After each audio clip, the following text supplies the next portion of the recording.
Right, I will explain that. Thank you very much for being here, and hopefully this should be an interesting talk for you. I'm going to talk about how far people will go to protect their reputation, but you might think that's kind of an odd question to ask, so let me sort of step back and give you some perspective. I'm really, I'm really interested in big questions, and some people have put forward answers to this kind of question of what is the nature of humankind. And one of the really common answers that comes from a lot of different fields is that we are selfish. That our genes, our brains, the economy, our rationality, these things entail that what you should do to lead a good, productive life is look out for number one. And I actually think that they're wrong at all levels. So looking out for number one is a great way to make people hate you. So even on their own terms, this kind of strategy is unwise and unproductive. Rather, I think that cooperation is a fundamental aspect of human nature. That human beings, our evolutionary strategy is not to be fierce and ferocious and strong. If we tried to wrestle a gorilla, we would lose, even if it was only using its little pinky finger. And if we tried to fight a tiger, we'd stand no chance. Except that we don't fight tigers one-on-one, and we don't fight gorillas. And as a species, we have collectively kicked their ass. So why are we so good? We're so good because we use cooperation. We work together. Our biological niche is cooperation and culture. And in order to wield these things, we need to work together.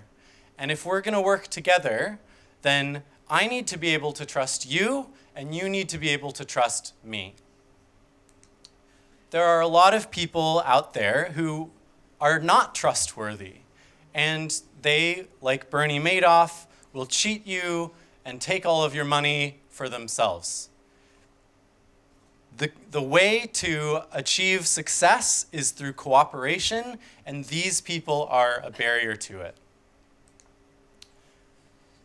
So the solution is reputation. By keeping track in our heads about what kind of people are out there, what do I know about these people ahead of time, can I trust them, that allows us to cooperate with others without getting scammed. So your reputation is like a key that unlocks access to the fruits of society and cooperation and culture. And those fruits are really important. It's not like an incidental thing. This is the foundational biological niche for humankind, is cooperating with others. Without this, we die. With it, we flourish. And your reputation is the key that unlocks access to it. So it reduces risks of cheaters, and there are three elements of character, three parts of your reputation that are particularly important. One is that you be seen as someone who knows what they're doing, so your level of competence. Another is how warm and kind you are to others. And a third, and studies show this is by far the most important one in most social contexts, is are you a good moral person? If we know that someone's moral, we can deal with them and their own incompetence. We may not like it, but as long as they're good, it's okay. But if they are competent and kind and stealing from us, that's a different story. So historically, losing your reputation meant banishment. And banishment in the ancient world was actually the most severe punishment, more severe than death, because death happened quickly, whereas banishment meant you would be alone by yourself until you either die or a rival group kills you. So people should care a lot about their reputation. Your reputation is extremely important. I hope I've made the case that this is something that is very, very valuable. And there are lots of historical examples of people going to great lengths to protect their reputation. So things like dueling for honor, Japanese ritual suicide, honor killings in the Middle East. But these are relatively rare, thankfully. So the question is, and this is my scientific question as a researcher for this project, was would normal people go to great lengths to protect their reputation? Now, of course, most people don't have to, but if we put them in situations where push comes to shove, how far would people go to protect their reputation? Okay, so I'll tell you about a number of studies that I did. The first study we did was we looked at the World Values Survey. So this is a huge survey. They have data from more than 100 countries and 156,000 people in this survey. Now, the benefit of that is it's this enormous, amazing resource that we can use. The downside is I have no control over what questions they ask. But what I can do is look at the questions that they've asked and see if there's one related to moral reputation and see how much people value that thing. And thankfully, there was an item relating to moral reputation. It's important to this person to always behave properly, to avoid doing anything people would say is wrong. Okay, so the researchers asked this question of more than 156,000 people around the world. And what they found is that on a scale from 1 to 5, where 5 is this is the most important value, the average response was about 4.5. That's quite high. And I looked at all of the other non-moral values in this data set. So they also asked people, how important is it to be rich? And they said it was less important. How important is it to have an exciting life? Less important. To have a good time? Less important. To be very successful? Less important. To do things one's own way, to have freedom? Less important. The only one that was actually slightly more important was your actual physical security. So this is what people around the world value, or at least what they say they value when we ask them. But I wanted to know a bit more. So what would people actually do? What kinds of sacrifices might people be willing to make? And initially, this project idea was just sort of an idea I had with a fellow grad student. We would go on walks and have chats and think, like, for these theoretical reasons, reputation is really important. But how far would people actually go? Like, would people go to jail to protect their reputation? Like, would the average person give up their freedom? And so I ran what a newspaper called the world's most brutal game of Would You Rather.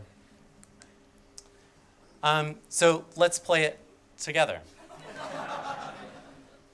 So for each of these situations, we'll have a cost and then a reputational concern, and we'll figure out which one you would do. So option 1 is you will spend 1 year in jail.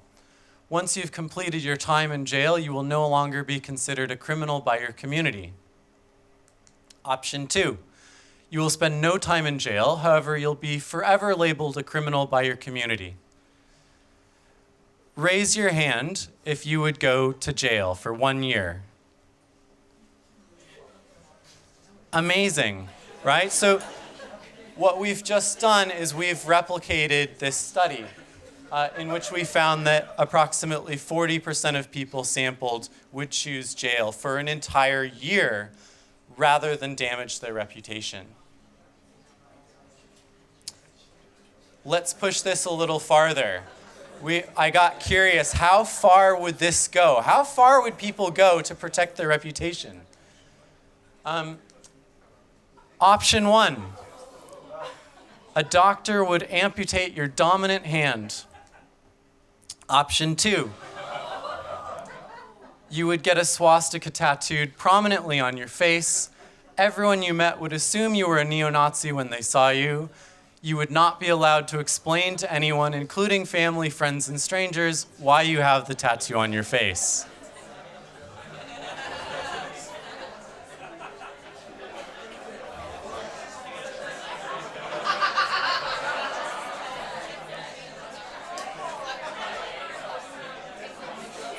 Okay, so raise your hand. How many of you would amputate your dominant hand? And I guess ironically, we're raising the hand. So I was kind of astonished by these results, but 70% of people would choose amputation. So I thought, okay, there's not too many places, there's not too much further to push this, but let's push it as far as we can. Would you choose instant death? Or you would live into your 90s, but everyone in your community will think you're a pedophile who sexually abuses children. You won't actually be a pedophile. So again, it's just the reputation. I'm not saying you have to molest kids. I'm saying everyone thinks that you do. So, raise your hand. Would you choose death? It's brutal. 53% of people in my study chose death. Now, one of the downsides of this experiment here is that the life that you're giving up, of course, you're choosing death, but the alternative would ruin the rest of your life. So how about this scenario? Oh, by the way, there was a gender difference on this one. Most of these don't have a gender difference, but this one, more women were willing to choose death.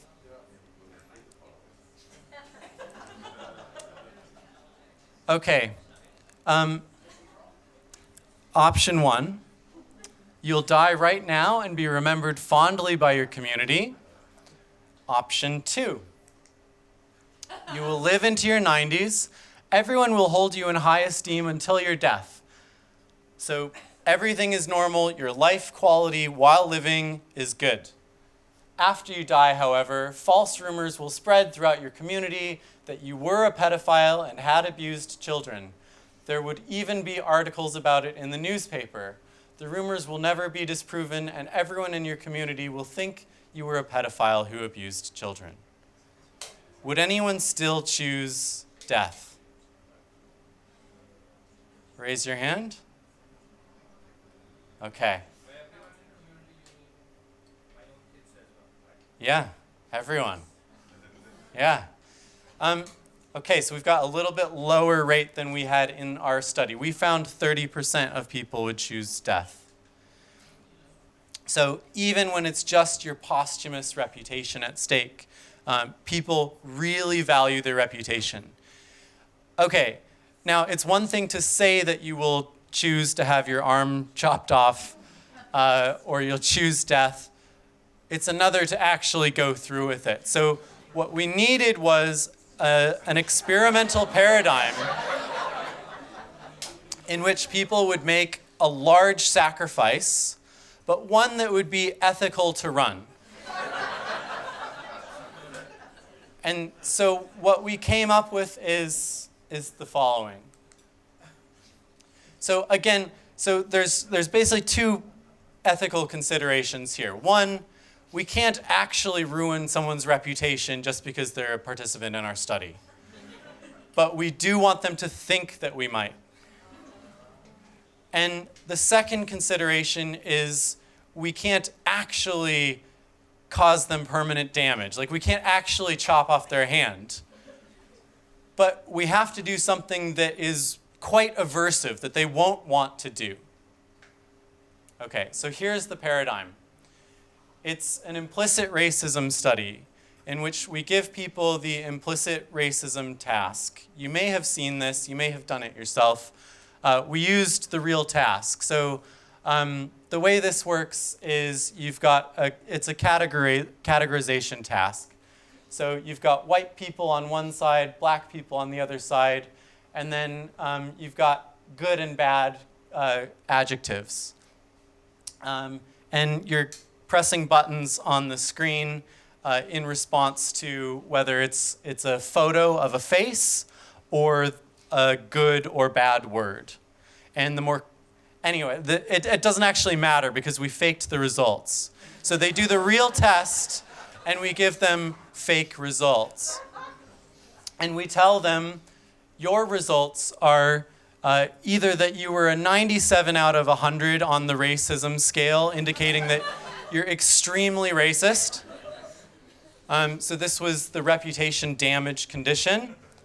And we didn't want a condition in which we told them you're super unracist, because then it wouldn't really be a good control condition. We wanted something where it's like they're not exactly proud of their result and want to share it with others, but they're not so reluctant to share it with others that they feel like their reputation is at stake. So we said you're a 31 out of 100. So like a little bit racist, but below average.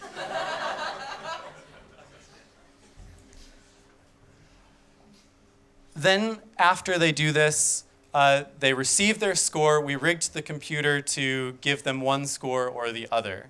And then their next task is they get to choose what they do next. So one option is they can share their score with the university community.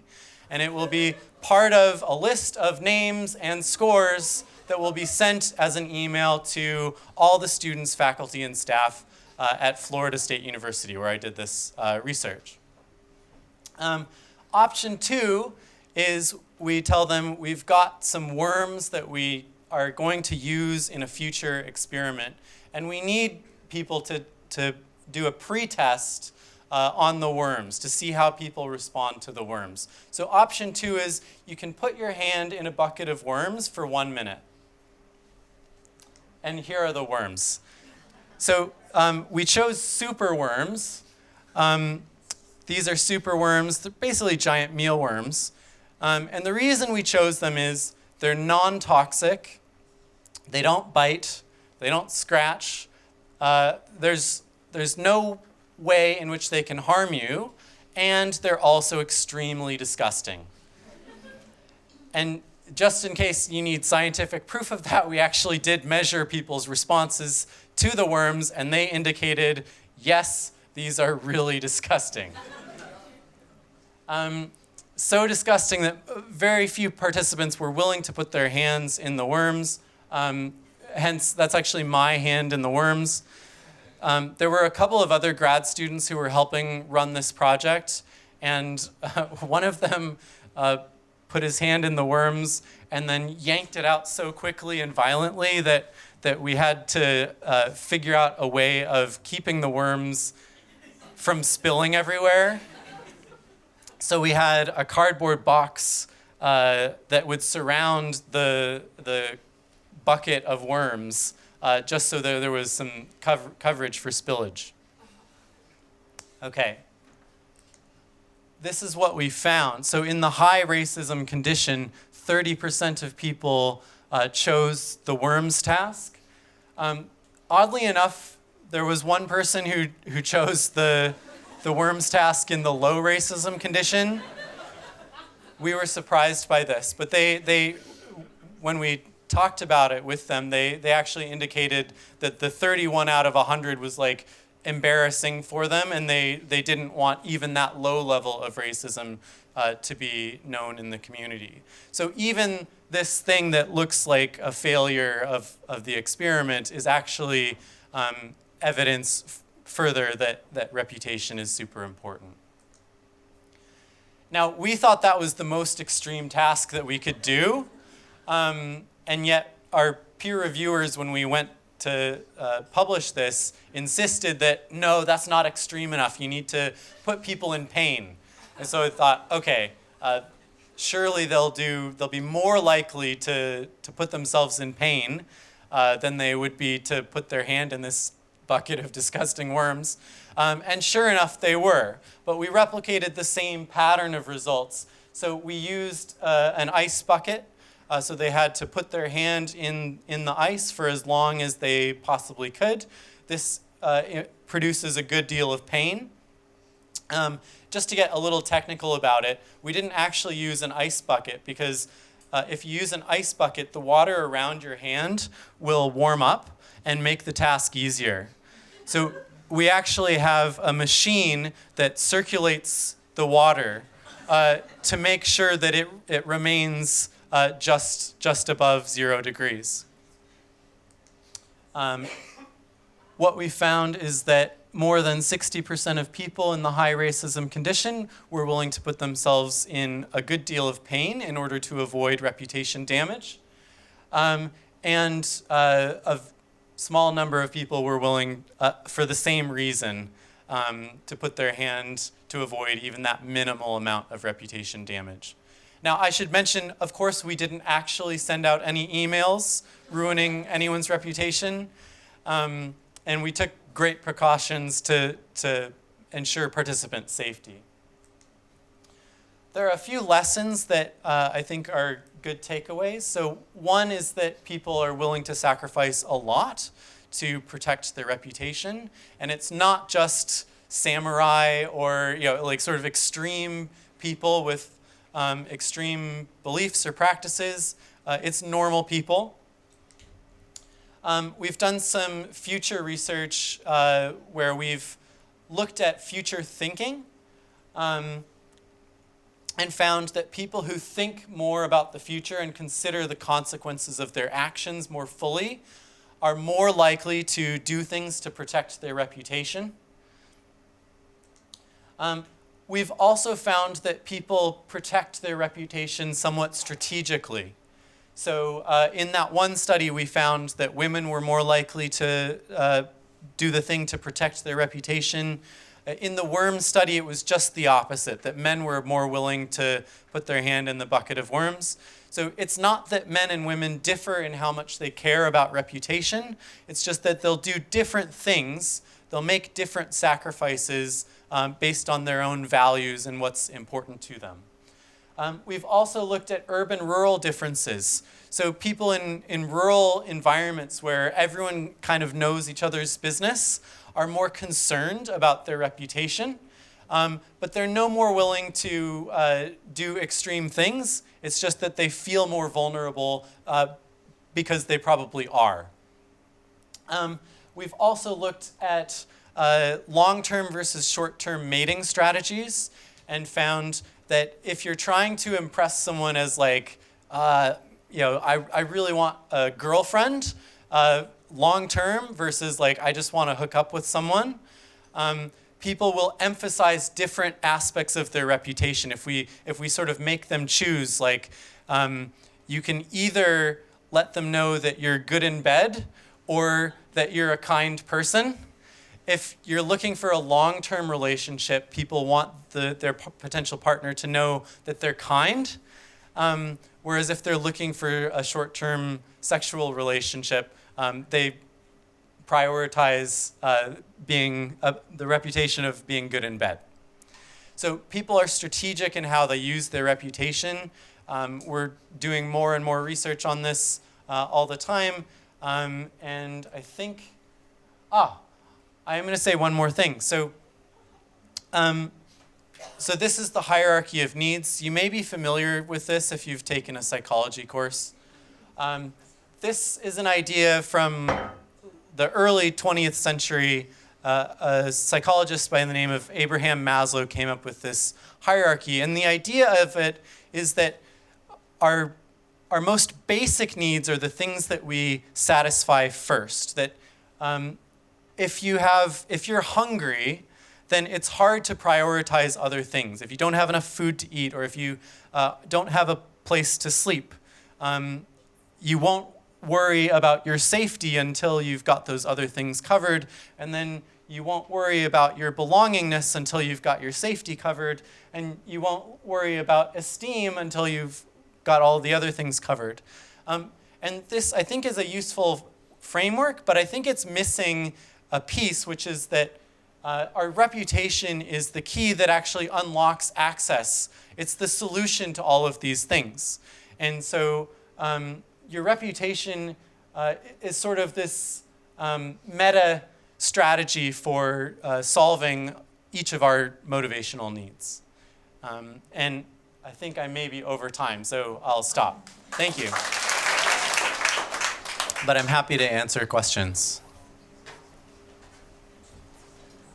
Yes? Have you done any questions about people who might be neurodiverse, or like have sociopathic tendencies, about their needs for belonging in the same way compared to other groups?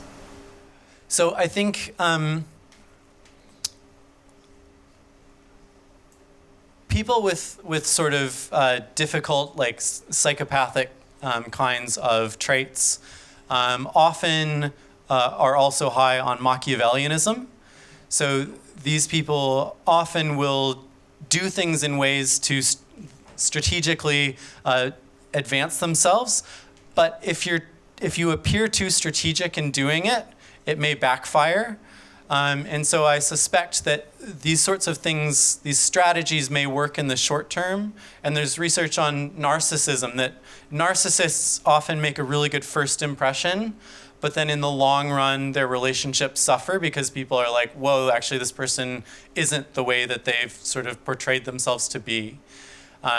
So yes, there are people out there who are conniving and trying to climb the social hierarchy in mischievous ways, but also people are pretty good at detecting that if you give them enough time to evaluate that person. Yeah. Don. Yeah. So when we do psychological research, most of our research has to go through human ethics review. Wondering what your experience has been with that process, and what is your reputation with that particular committee? That is a great question. Yeah, I was going to mention that we do have ethics approval for all of these studies. In my experience, I was surprised. So the worms study was the study that I've run that I am the most ethically sort of dubious about. Like, should we have done that study? It's also the only study I think that I've ever gotten zero pushback on from ethics board. Maybe because we were so careful in how we pitched it. But I was kind of shocked that I got no feedback whatsoever. My experience with ethics boards is that usually they're concerned about typos in consent forms that no one reads, and they don't actually serve to protect ethics in any way. But that's my unofficial position. How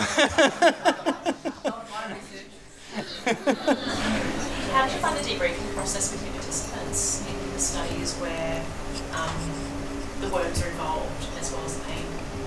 Yeah, so we were very careful to debrief them and make sure that they knew that actually we were giving them false feedback. Those weren't their scores. You shouldn't come away thinking that you're racist. So we were very careful in doing that. I would say that some of the participants were notably a little bit upset, and so I do think it was important to go through that process with them, and also, we ran it, I guess, twice, but now that we've established the effect, I don't anticipate doing actual behavioral studies on this topic again, whereas I'd be totally willing to do the would you rather kind of studies instead, because I think we've sort of established the effect, and now we don't need to put people through that again. There was another question. Yeah. Is there anything around moralistic beliefs versus reputation? So if somebody's got a very strong conflicting moral belief that doesn't go with the reputation of the community. So say you're a minority group where your reputation is disparaging from, but you believe strongly in something else. Was that accounted for? So we've tried to pick things where the reputation would be sort of universally recognized as but of course there are domains of reputation in which one group would care and another wouldn't. Like, are you a good Christian? Like, no, I'm not, because I'm not a Christian. But a Christian might care quite a bit about that. And one thing that I haven't done, but which I'd like to do, is look at, say, people in jail, where actually having a reputation of being a kind, empathetic person might not be useful at all. You might, or if you're in the mafia, you want the reputation of being a cold-blooded killer, because that's what protects you. That's what's beneficial in those relationships. So I suspect that in many communities, the community really matters, because it's going to determine what aspects of reputation are important to you and to your group. Yeah. So I know you just said that now that you've done these experiments, you don't really need to revisit that. But do you think there might be a difference over time with how people value that reputation? For instance, way back 100 years ago, your reputation would be almost for life. But these days, people have shorter memories, even though the internet always remembers. But if they had Bernie Madoff over there in 10 years' time, is the blight of his name going to mean as much to those people? So do you think there's value in repeating that over time or in different situations? I think there's value in probably doing the hypothetical ones over time. Because you're right, I think people's values do fluctuate, and the things that people are willing to sacrifice may fluctuate too. The tricky thing is that we're looking at the construct of reputation, but we have to test it in particular ways, and those particular ways may shift in ways that could look like, people don't care about their reputation as much anymore, or maybe they care more, but it could just be that they care about those things more, and that if you ask people about reputation more generally, if you sample enough things that people value, I don't predict that you would find any differences over time, but it's totally possible that you would. And I think the internet makes things interesting because things get sort of blown out of proportion. And so people do seem particularly concerned about their reputation, but especially if you're on Twitter. But it's only 1 in 5 people on Twitter. So that 20% of people care a lot. Everyone else doesn't really care, at least about that domain. So there's a lot of different considerations in what people will sacrifice and why. Yeah, in the back. Sorry, you're totally in the dark. I can't. Yeah. For avoiding the same sort of standard person experiment. My question was, for all of your questions, my answers were based more on the bit that you identified, most people identified as being more important, the livelihood type. I can't really take granting, but that livelihood, the safety, security of shelter or primary needs and stuff. For me, the answers were more in relation to that rather than the actual reputation socially. And if you looked into that at all in terms of having a swastika on my face would have been my employability, my ability to get a mortgage, and the security of shelter. And more so, for me, that was the overriding thing beyond the social side, which is as I see the reputation as you're focused on. Have you looked at that difference? So if I understand your question correctly, you're trying to get at what about the non-instrumental elements of reputation? Is that right? Yeah, well, it was the reputation as it affects the ability to live and roof over your head versus being like a pedophile socialist sort of thing. So one's affecting livelihood, one's just a social thing. I see. Yeah.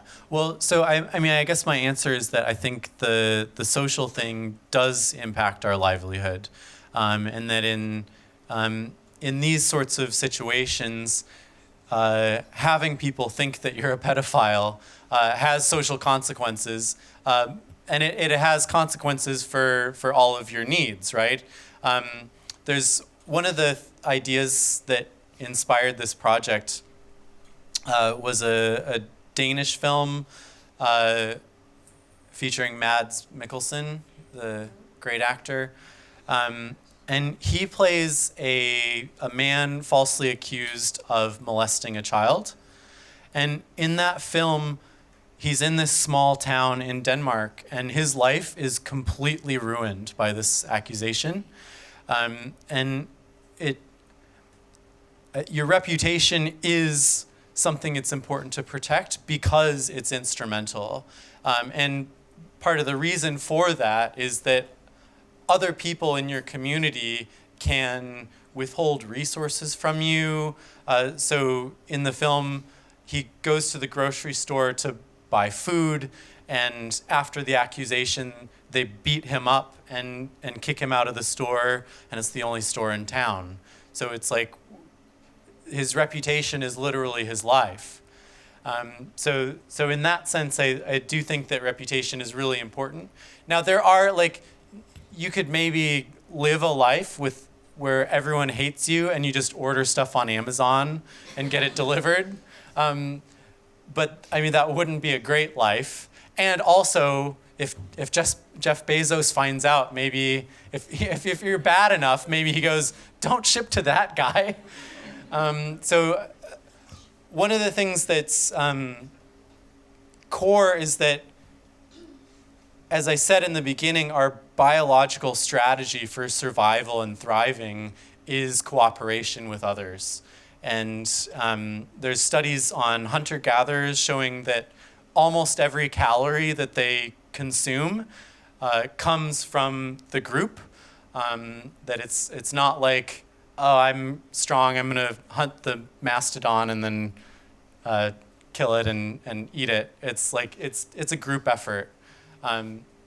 So I don't think you can disentangle reputation from survival and thriving. I get the impression we need to stop.